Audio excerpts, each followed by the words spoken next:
Hello students, welcome to my channel. आज के video में बहुत बहुत स्वागत है आप लोगों का। आज की वीडियो के अंदर हम आपके सामने स्पीड के और ज़्यादा क्वेश्चंस लेकर आए हूँ और क्वेश्चंस को डिस्कस करेंगे, वेलोसिटी को डिस्कस करेंगे और सबसे बड़ी बात ट्रिक्स को डिस्कस करेंगे। तो पूरी वीडियो देखने के लिए एंड तक बने रहिए। सब्सक्राइब जरूर करेगा, शेयर करेगा और कमेंट करना ना भूलें। हमारे सामने क्वेश्चन है, a bird fly due to north with speed of 20 metre per second for 15 seconds and it rests for 5 seconds and the fly to west with a 224 meter per second for 10 seconds. Find average velocity or average speed.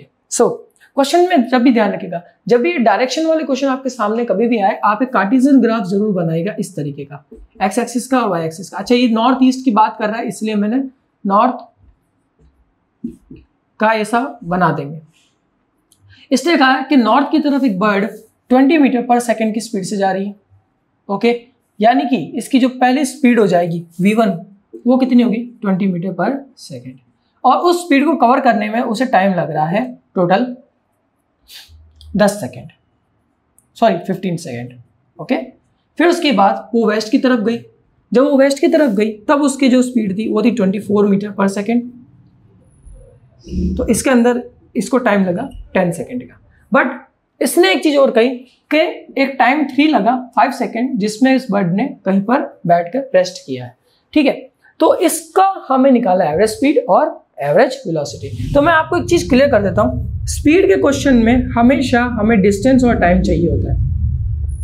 तो अगर हमें distance और time मिल जाए तो हमारा काम बन जाएगा। अब बात की एवरेज स्पीड की, यानी कि टोटल डिस्टेंस और टोटल टाइम। टोटल टाइम में तो हम क्या करेंगे, टोटल टाइम में मैं इन सबको जोड़ दूंगा, जितना भी टाइम लगा है 15 सेकेंड, 5 सेकेंड और 10 सेकेंड। हाँ, ये रेस्ट का टाइम भी जोड़ा जाएगा क्योंकि ये कंपलसरी होता है। फॉर्मूले के अकॉर्डिंग आपको टोटल टाइम देना पड़ेगा, चाहे वो रेस्ट कर रहा हो चाहे वो चल रहा हो। जितना भी टाइम उसको लगा है अपनी डिस्टेंस को कवर करने में, आपको वो टाइम लेना पड़ेगा। तो टाइम तो मेरे पास आगे डिस्टेंस नहीं, चलिए डिस्टेंस निकालते हैं। डिस्टेंस निकालने का फॉर्मूला S1 = V1 T1, यानी कि मेन फॉर्मूला होता है S = VT। अब नॉर्थ की डिस्टेंस निकालने के लिए मुझे V1 और T1 को मल्टीप्लाई करना पड़ेगा। तो V1 और T1 को मैंने मल्टीप्लाई किया तो 15 × 20 = 300 metre per second, sorry 300 metre. And S2 निकालने के लिए मुझे V2 और T2 को मल्टीप्लाई करना पड़ेगा, यानी 24 को और 10 को, तो आ गया 240 मीटर। तो हमारे पास टोटल डिस्टेंस कितने हैं, 240 and 300। Now the answer is 540/30 and when we cut that we got the answer 18 metre per second. तो एवरेज स्पीड हमारे पास कितनी है, 18 मीटर पर सेकेंड आ गई यहाँ पे। चलिए अब निकालते हैं एवरेज वेलोसिटी। चलिए एवरेज वेलोसिटी अगर मुझे फाइंड करनी है तो मैं आपके सामने एवरेज वेलोसिटी भी फाइंड कर देता हूँ। एवरेज वेलोसिटी फाइंड करने का तरीका तो हम जानते ही हैं, डिस्प्लेसमेंट अपॉन टाइम। तो डिस्प्लेसमेंट हमारा कितना हो रहा है, पहले हमारी जो डिस्टेंस है वो है 300 and the second one is 240। तो जानते हैं कि फाइनल माइनस इनिशियल होता है। फाइनल पॉइंट है हमारा 240, इनिशियल पॉइंट है हमारा 300 और टाइम वही पूरा 30 सेकेंड्स। माइनस क्या, तो माइनस का 60। अच्छा, क्योंकि वेलोसिटी एक scalar value, sorry vector value है, तो इसके अंदर नेगेटिव आ सकता है, तो कोई दिक्कत नहीं। जब हम आंसर लेंगे तो हम इसको प्लस में कर देंगे। 30 कटा तो कितना बचा, 2 मीटर पर सेकेंड। तो इसकी कोई दिक्कत की बात नहीं है। अगर आपका जो डिस्प्लेसमेंट है वो नेगेटिव भी आ रहा है और फिर नेगेटिव आने के बाद आप एक आंसर निकाल लोगे और आप ऑप्शंस में चेक करोगे। ऑप्शन के अंदर आप हमेशा चेक करना, जब भी आपको आंसर मिलेगा वो प्लस में ही मिलेगा। जेई के आंसर्स के अंदर वो आपको प्लस के अंदर ही मिलेगा, और अगर प्लस का ना दिया और माइनस का दिया हो तो आपका माइनस का आंसर भी बिल्कुल सही है, क्योंकि आप फॉर्मूले के अकॉर्डिंग काम कर रहे हो। ठीक है, तो ये था हमारा पहला क्वेश्चन जिसमें हमने एवरेज वेलोसिटी और average displacement, sorry average velocity और एवरेज स्पीड फाइंड किया। अब एक बहुत जबरदस्त क्वेश्चन मैं आपके सामने लेकर आया हूँ, जिस क्वेश्चन को मैं एक शॉर्ट के साथ कह सकता हूँ कि बहुत ही लॉजिकल क्वेश्चन है और अक्सर रिपीट होता रहता है और ये शायद आ भी जाए। तो चलिए, ये कह रहा है minute hand of a clock is 4.5 centimetre long. Okay, find average velocity, find average velocity to 12 AM to 12:30 AM and to 12 AM to 12:30 PM। बहुत अच्छा क्वेश्चन है।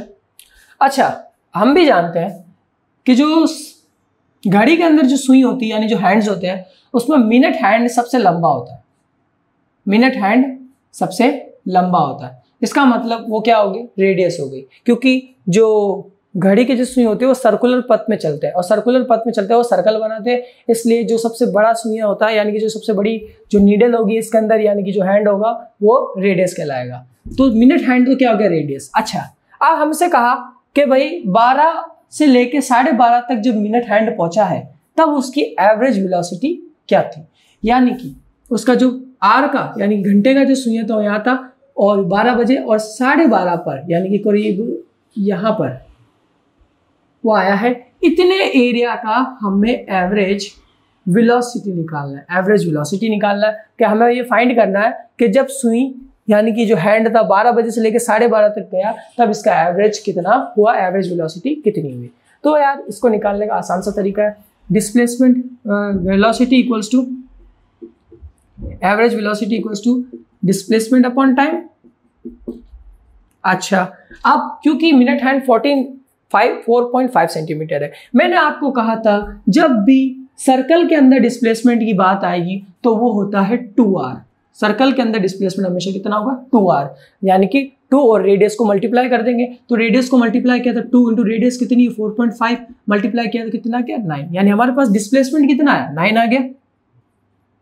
और टाइम हमारे पास 12 से लेकर 12:30 के बीच में 30 मिनट होते हैं, 30 मिनट्स होते हैं, लेकिन क्योंकि क्वेश्चन कितना है सेकंड में इसलिए 30 मिनट्स को हम चेंज करेंगे सेकंड्स में।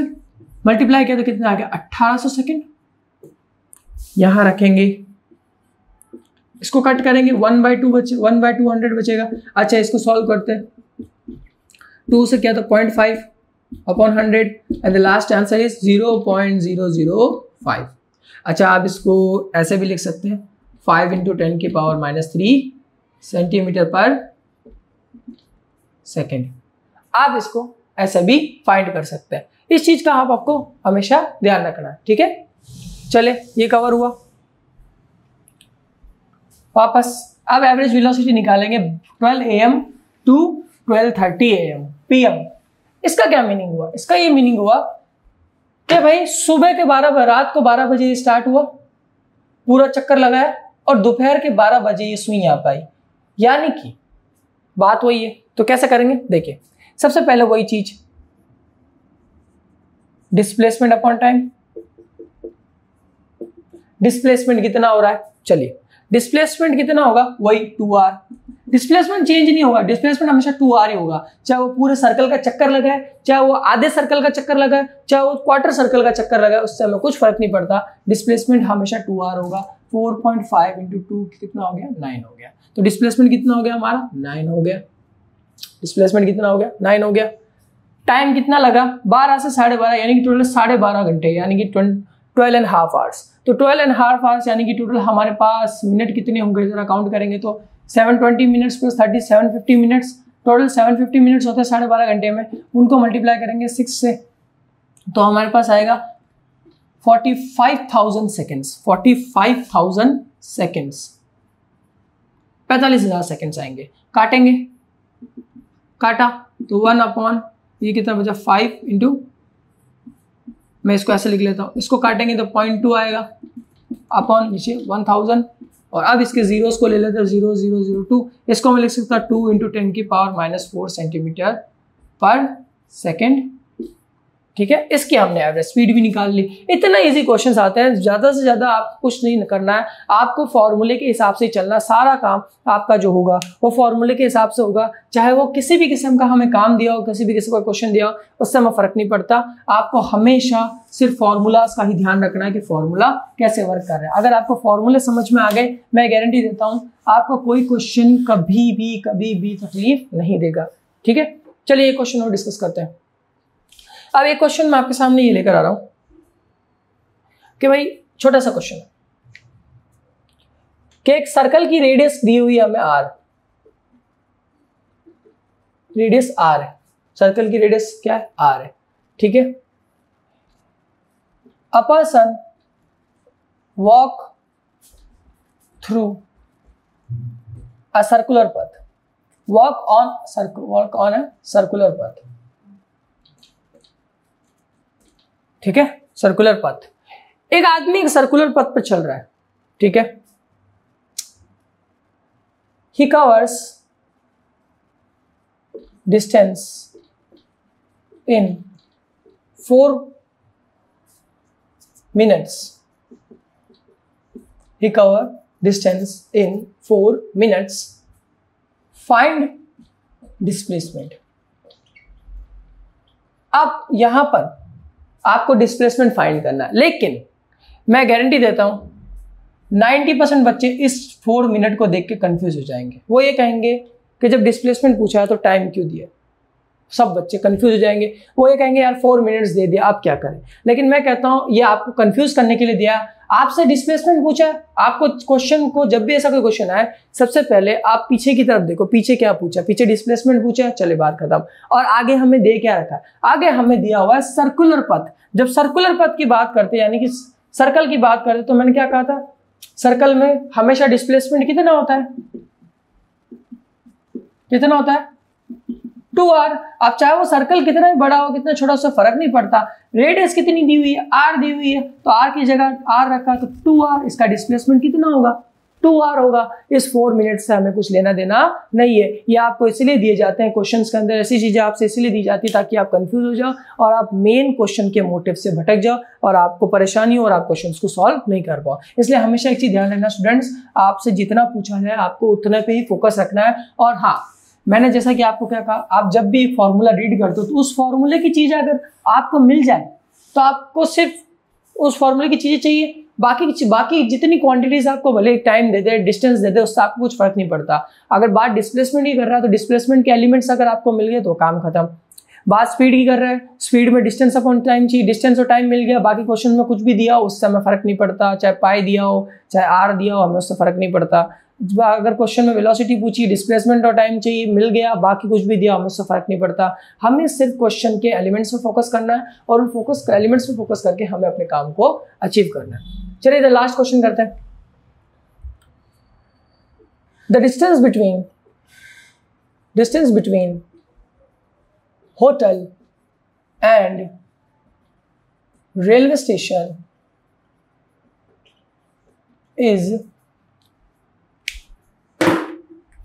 is 10 kilometer.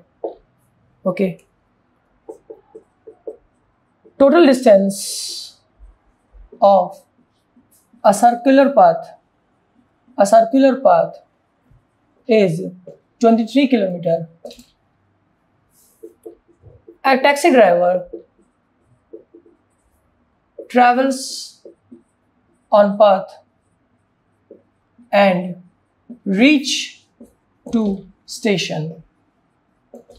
Find average speed and average velocity. So now क्या करेंगे, एक टैक्सी ड्राइवर, एक होटल और रेलवे स्टेशन के बीच में 10 किलोमीटर का डिस्टेंस है। Total distance of a circular path, और एक सर्कुलर पाथ है, उसमें एक टैक्सी चल रही है जिसका सर्कुलर पथ का टोटल डिस्टेंस है 23 किलोमीटर। ठीक है, तो हमसे ये पूछा है find travel on a path and reach the station.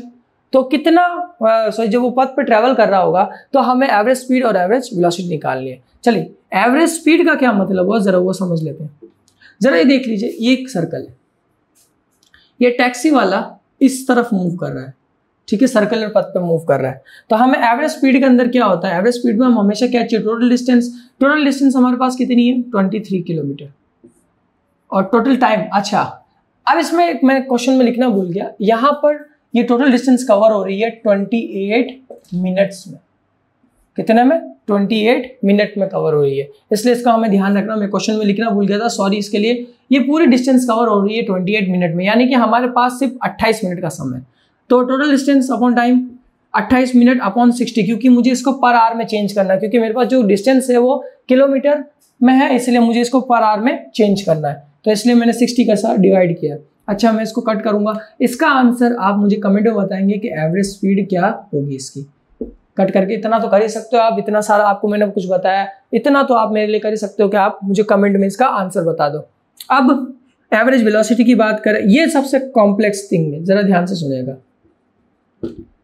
Average velocity में मैं डिस्प्लेसमेंट कितना लूंगा, जरा आप ये सोच सकते हैं मैं डिस्प्लेसमेंट कितना लूंगा।